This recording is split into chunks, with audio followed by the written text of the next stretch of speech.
شبابا قد أنابا وإلى الله استجابا إن من يرجو الثواب لا يبالي. Le défi de l'Afrique, il est totalement différent, il est beaucoup plus profond, il est civilisationnel. Oh no, he didn't. French President Emmanuel Macron thinks Africa has a civilizational problem. Okay, but maybe Africa's real problem is France. So let's forget about how many babies Africans make and discuss the real problem. Africa is a French problem. Once upon a time, not too long ago, there was something known as French colonialism. You see, liberty, brotherhood, and equality weren't applicable to all. In the mid-1800s, France was engaging in a civilizing mission. No, seriously, that's what it was called. Sounds familiar, I know. It conquered large parts of North, West, and Central Africa. But by the Second World War, its colonies were challenging its authority. And France, of course, said sorry and left its colony. No, they would never do that. No, seriously, they would never do that. Like any empire, they responded with repression. So much that Macron himself admitted that France's 132-year colonization of Algeria involved crimes and acts of barbarism. For example, during the 8-year-long Algerian War of Independence, more than 1 million Algerians lost their lives. By 1960, most of France's African colonies had gained independence. But France wasn't just going to pack its bags and leave. As French President François Mitterrand said, "Without Africa, France will have no history in the 21st century." Why? Well, the answer is simple. France needed energy, money, and resources.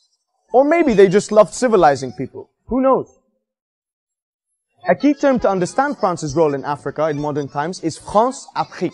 This term refers to the actions and policies of a network established by General de Gaulle and his ally Jacques Foccart of African politicians, leaders, and businessmen to maintain control of former colonies. And no, France-Afrique is not a conspiracy theory. It's actually a real thing. It sounds very colonial, civilizational. Anyway, you know what I'm saying. First off, France provides the currencies of 14 African countries, 12 of which are ex-colonies. They supply the governments through the West African franc and the Central African franc. So most of these countries' wealth is actually managed and controlled by the French treasury. Not to keep quoting French presidents, but former French head of state Jacques Chirac did allude to this in an interview. He said, "We have to be honest and acknowledge that a big part of the money in our banks comes precisely from the exploitation of the African continent."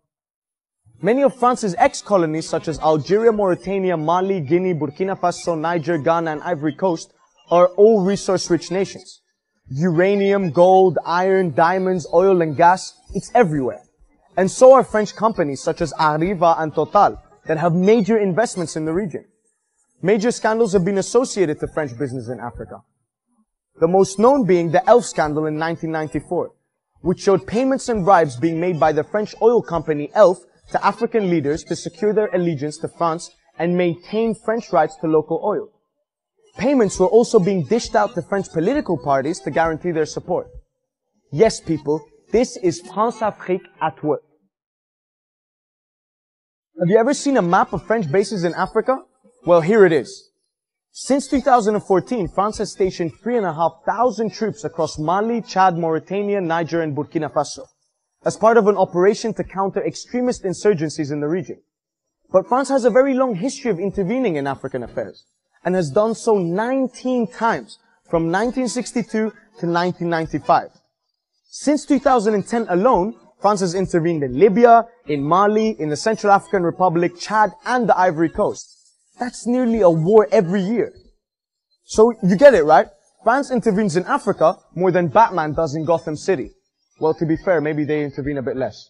Meanwhile, Mr. Macron criticizes Africa for having shaky democracies. His country has cooperated, supported, and secured the position of many despotic leaders in the region, including the likes of Chadian President Idriss Déby and Gabonese President Ali Bongo. But most of all, what is actually crazy about what Macron said is the fact that this is something normal. The comfortable yet condescending tone in which France's elite discuss Africa shows us how colonialism still exists as a mentality that has not changed despite the fact that borders have.